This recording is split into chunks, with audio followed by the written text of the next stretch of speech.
are staggering. Never before in U.S. history has there been such a significant job loss in such a short amount of time. As we all grapple with this heartbreaking time, businesses have been forced to close in an effort to slow the spread of the pandemic. As a result, we are witnessing a historic spike in national unemployment. Hi, my name is Sarah Lynn. I'm from Orange County, California, and I was a client success manager. My source of income has stopped. My bills continue to pile up, and this has really impacted my financial mindset. This really made me think that the pandemic has caused many negative outcomes, and I'm pinching every penny and fighting for survival. Yeah, honestly, I didn't think I was going to be shooting this kind of video. It's just been very hard. Hi everyone, so if you read the title of this video, you would know that I have recently been laid off from my tech corporate job. It's been one of the most difficult things I've ever gone through, but I wanted to be able to sit down today, just me and you, and share my story. Usually, I like to keep my journey to myself because I think it's important for me to figure things out alone. But I feel like during these stressful times, I think it's important to be able to find somebody that you can reach out to, that you can connect with.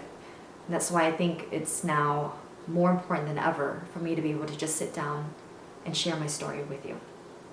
Okay, so back in January, I was invited by my company to not only MC and host their 2020 Dallas conference in AT&T Stadium, which by the way, is definitely on my bucket list, but also be the keynote speaker at the conference as well.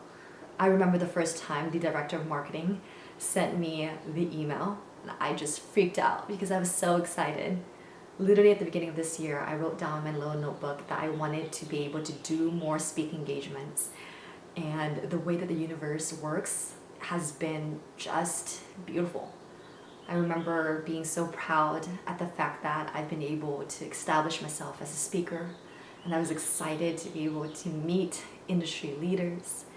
And I just knew that this was it. This was kind of my path and my growth within the corporate world. So towards the end of January, my company sent me to Cabo San Lucas with a select number of individuals. During that time, we got to work abroad, and it was probably one of the best experiences of my life. I knew that all of my hard work meant something, and I was just so excited at the trajectory of what is to come. That was until I got to the airport, pulled up my phone, and read about this pandemic, this virus called COVID-19. My first thought was fear and anxiety. I just remember feeling so many emotions. At the same time, I learned about the death of Kobe Bryant. It was just a lot to take in. I remember just scrolling through my phone endlessly and reading these news outlets and trying to learn more because there was just so much information. I was feeling completely overloaded with emotions. So towards early March, about 2 weeks before my conference, it got really bad. I mean, extremely bad. It got to the point where I did not feel comfortable to travel. And I thought about the longest time whether or not if I should still be going to Dallas. I remember sitting down and just being so deep in my thought and devastated at the fact that so many people are being impacted by this. And here I am just worrying about the speaking engagement that I had. And so after a lot of thinking, I decided to book a meeting with my team in HR to let them know that I just did not feel comfortable traveling. I have older adults at home that I see on a day-to-day, and they were at high risk of transmission, and I just didn't want to take my chances. I knew that if my opportunity were to come and somehow it impacts the people I love, it's just not something that I could ever be happy about. I was in the meeting for a really long time because they did want me to still go.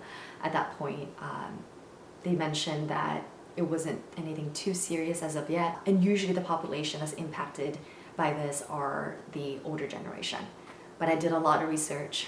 I wanted to make sure that I came in with a strong stance, and I told them that that's not the case and that we need to take pre-measures and we need to take it now. 2 days later, my CEO at the time called for a company-wide meeting, and he let all of us know that we were going to be working from home. Up until this point, I've never worked from home. I've always been on the go. I've been traveling a lot for the 2 jobs that I have. So it was definitely a different lifestyle. I remember waking up every day at 6:50 a.m., taking 3 to 4 client calls, and knowing that a lot of frontline workers do not have the same luxury.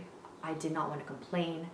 I did not want to ever talk about how bored I am in the house. I felt like I need to grasp all the opportunity to better myself.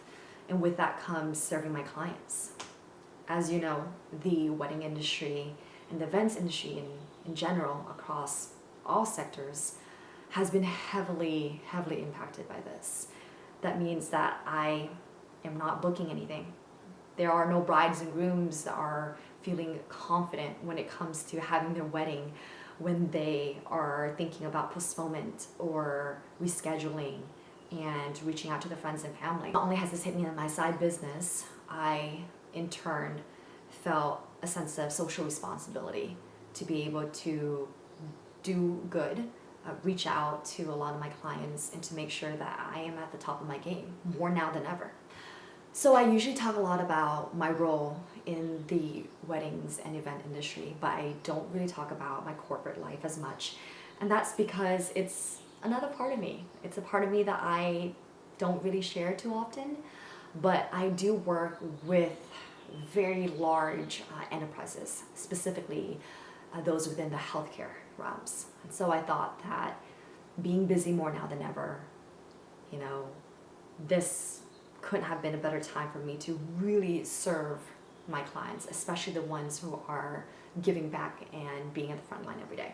Amid all of my stresses and uncertainty, towards the middle of April, it was Thursday, April 16th, I got a random Google Hangout invitation.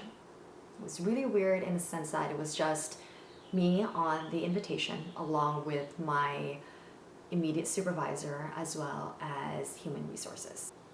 But here's the caveat. My coworker was also on that invite. Okay, so I remember thinking maybe they just want to check in with me. This could be a wellness thing. And then I thought, well, how come none of my other teammates are on there? My mind was going through 100 different reasons why I am in this meeting, this health check-in, but I couldn't come up with a conclusion. I mean, it could be because they were laying me off. It just, to me, didn't think it was going to be a viable option. Well, I was wrong. On April 17th, that Friday, at 12:58 p.m., just minutes before I was about to jump onto that conference call, my body started to become extremely reactive. I felt nervous, my breath was short, my heart was pounding.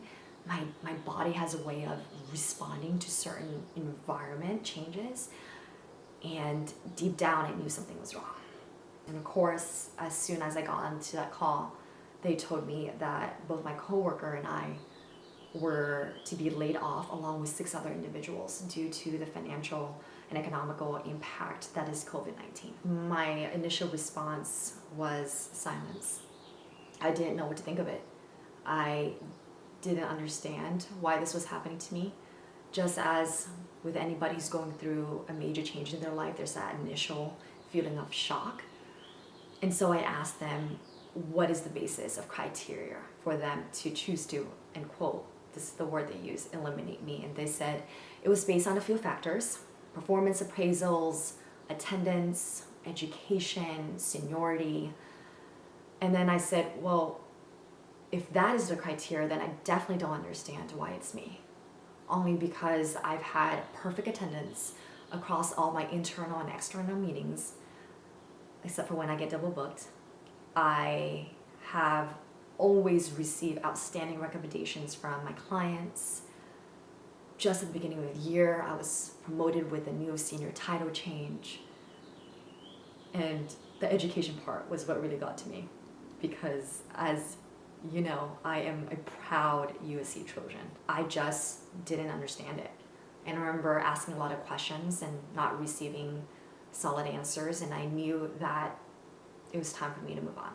So going back to why I'm filming this, a lot of times if you followed me, you'll follow my highs, and my highs are extremely enlightening and beautiful, and I love sharing a part of myself with all of you. But I just wanted to take this opportunity to really just chat with you and be authentic about my journey.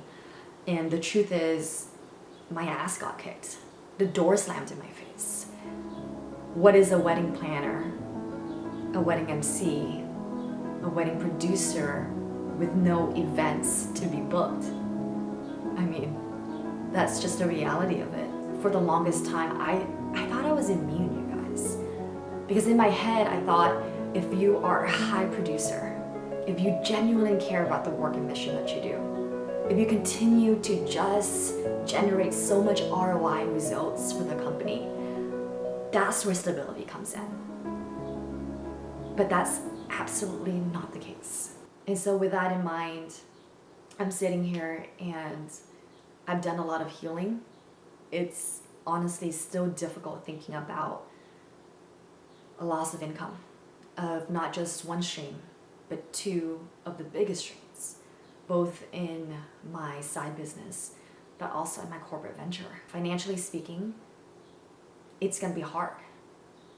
Recruitment's gonna be a lot more arduous now that we have over 22 million people filing for unemployment.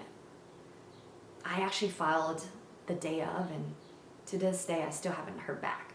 But with that being said, I do want to take this time to invest in myself, to really listen to my intuition, and to be able to map out a future and career that is meaningful.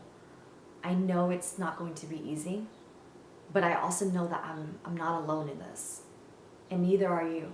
I know that this pandemic has impacted us in so many ways, some more than others, but that doesn't mean we're not feeling the wrath of it. But at the same time, I'm letting you know now that I'm in the midst of it too. I got hit, and it's life. I do firmly believe that in moments of crisis, that's where we get to build resilience and courage and ambition.